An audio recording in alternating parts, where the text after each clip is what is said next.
नमस्कार विद्यार्थी मित्रांनो, स्वागत आहे तुमचे गव्हर्नमेंट एक्झाम गुरु मराठी या एज्युकेशनल यूट्यूब चॅनलवरती. तर विद्यार्थी मित्रांनो, आजच्या व्हिडिओमध्ये आपण बघणार आहोत वनरक्षक भरती 2025 साठी महत्त्वाची मागील वर्षी झालेली वनरक्षक भरती 2023 ची सामान्य ज्ञान विषयाची प्रश्नपत्रिका. तर विद्यार्थी मित्रांनो, याआधी आपण सामान्य ज्ञान विषयाचे भाग 1, भाग 2 बघितलेले आहेत आणि मराठी व्याकरण, वने आणि पर्यावरण या विषयाची प्रश्नपत्रिका बघितलेल्या आहेत. ते व्हिडिओ सर्व तुम्ही नक्की बघून घ्यायचे आहेत. येणाऱ्या महाराष्ट्र वनरक्षक भरतीच्या संपूर्ण तयारीसाठी आपल्या गव्हर्नमेंट एक्झाम गुरु मराठी या एज्युकेशनल चॅनलला सबस्क्राईब करायचं आहे आणि बेल आयकॉनही ऑन करायचे आहे. सर्वांनी हा व्हिडिओ शेवटपर्यंत नक्की बघायचा आहे. या व्हिडिओचा फायदा तुम्हाला परीक्षेला नक्की होणार आहे. चला तर जास्त वेळ वाया न घालवता व्हिडिओला सुरुवात करूया. तर विद्यार्थी मित्रांनो, आपला पहिला प्रश्न असा आहे, पर्यावरण संरक्षण अधिनियम हा कधीचा कायदा आहे? तर विद्यार्थी मित्रांनो, याचे योग्य उत्तर आहे, पर्यावरण संरक्षण अधिनियम हा 1986 चा कायदा आहे आणि 1972 हा वन्यजीव संरक्षण अधिनियम आहे. विद्यार्थी मित्रांनो, तुम्ही नोट डाऊन करत चला. तर पुढील प्रश्न असा आहे विद्यार्थी मित्रांनो, भारतातील शीत वाळवंट हे जीवावरण राखीव क्षेत्र कोठे आहे? तर या प्रश्नाचे योग्य उत्तर आहे विद्यार्थी मित्रांनो, हिमाचल प्रदेश येथे भारतातील शीत वाळवंट हे जीवावरण राखीव क्षेत्र आहे. खालीलपैकी प्रवाळ भित्तिका कोठे आढळत नाही? विद्यार्थी मित्रांनो, प्रश्न व्यवस्थित वाचून घ्यायचे आहे, मगच उत्तर द्यायचे आहे. कोठे आढळत नाही हे विचारलेले आहे. तर याचे योग्य उत्तर आहे, सुंदरबनचा त्रिभुज प्रदेश येथे प्रवाळ भित्तिका आढळत नाही. आणि या उलट विद्यार्थी मित्रांनो, मन्नारचे आखात, कच्छचे आखात आणि अंदमान व निकोबार बेटे येथे प्रवाळ भित्तिका आढळतात. हे तुम्ही तुमच्या वहीमध्ये नोट डाऊन करून घ्यायचं आहे. राज्यातील पहिला नियोजित व्याघ्र प्रकल्प कुठे आहे? तर विद्यार्थी मित्रांनो, महाराष्ट्रातील पुणे कात्रज येथे नियोजित व्याघ्र प्रकल्प आहे. नागपूरला व्याघ्र भूमीचे प्रवेशद्वार म्हणून मान्यता कधी मिळाली आहे? तर विद्यार्थी मित्रांनो, या प्रश्नाचे योग्य उत्तर आहे, 2011 मध्ये नागपूरला व्याघ्र भूमीचे प्रवेशद्वार म्हणून मान्यता मिळाली आहे. आणि विद्यार्थी मित्रांनो, नागपूरला 0 माईल सिटी म्हणून संबोधले जाते.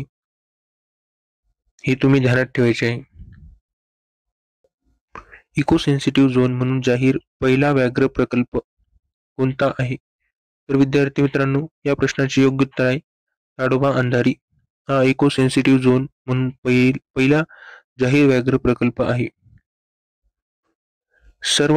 महाराष्ट्रातील सर्वात मोठे वन्यजीव अभयारण्य कोणते? तर या प्रश्नाचे योग्य उत्तर आहे विद्यार्थी मित्रांनो, ताडोबा अंधारी हे सर्वात मोठे वन्यजीव अभयारण्य आहे महाराष्ट्रातील.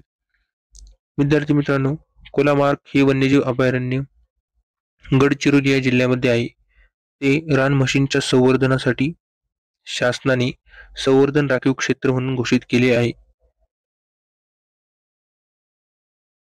रेड डेटा बुक कोणत्या संस्थेद्वारे प्रकाशित केली जाते? तर याचे योग्य उत्तर आहे विद्यार्थी मित्रांनो, IUCN international union for conservation of nature याद्वारे रेड डेटा बुक प्रसिद्ध केली जाते, प्रकाशित केली जाते. भारतातील सर्वात जास्त वनक्षेत्र असलेले राज्य कोणता?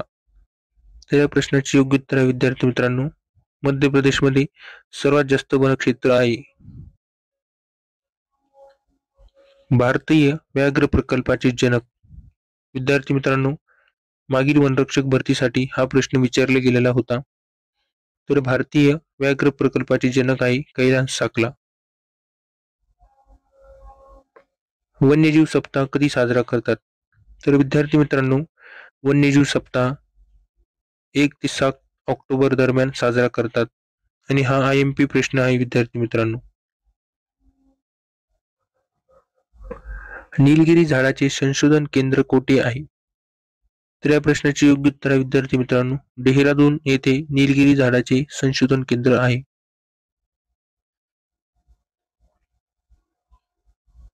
राज्यातील पहिला वन्यजीव DNA तपासणी प्रयोगशाळा कुठे आहे? तर याचे योग्य उत्तर आहे, नागपूर येथे राज्यातील पहिली वन्यजीव DNA तपासणी प्रयोगशाळा आहे. विद्यार्थी मित्रांनो, पुढील प्रश्न आहे, संत तुकाराम वनग्राम योजना कधी सुरू झालेली होती महाराष्ट्रामध्ये? तर विद्यार्थी मित्रांनो, 23 नोव्हेंबर 2006 रोजी संत तुकाराम वनग्राम योजना सुरू झालेली होती महाराष्ट्रामध्ये.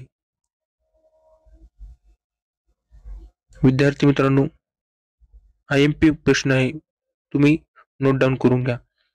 चिपको आंदोलन कोणत्या वर्षी झाले? तर विद्यार्थी मित्रांनो, चिपको आंदोलनाचे प्रमुख नेते होते सुंदरलाल बहुगुणा व चंडी प्रसाद भट्ट. हे चिपको आंदोलनाचे प्रमुख नेते होते. म्हणजे तेथील जंगलतोडी विरोधक स्थानिक लोकांनी झाडांना कवटाळून त्यांचे संरक्षण करण्याचा निर्धार केला होता. भारतात पर्यावरण संवर्धनासाठीच्या चळवळींमधील एक महत्वाचे आंदोलन आहे चिपको आंदोलन. आणि ते कोणत्या वर्षी झाले होते विद्यार्थी मित्रांनो? त्याचे योग्य उत्तर आहे 1973 साली झाले होते चिपको आंदोलन. तर विद्यार्थी मित्रांनो, हा आपला शेवटचा प्रश्न होता. मित्रांनो, हा व्हिडिओ तुम्हाला कसा वाटला कमेंट बॉक्समध्ये नक्की सांगा. अशाच प्रकारचे व्हिडिओ बघत राहण्यासाठी आणि महाराष्ट्र वनरक्षक दलाच्या संपूर्ण तयारीसाठी आपल्या गव्हर्नमेंट एक्झाम गुरु मराठी या एज्युकेशनल यूट्यूब चॅनलला सबस्क्राईब करा. सोबतच बेल आयकॉनही ऑन करा. चला तर भेटूया पुढील व्हिडिओमध्ये.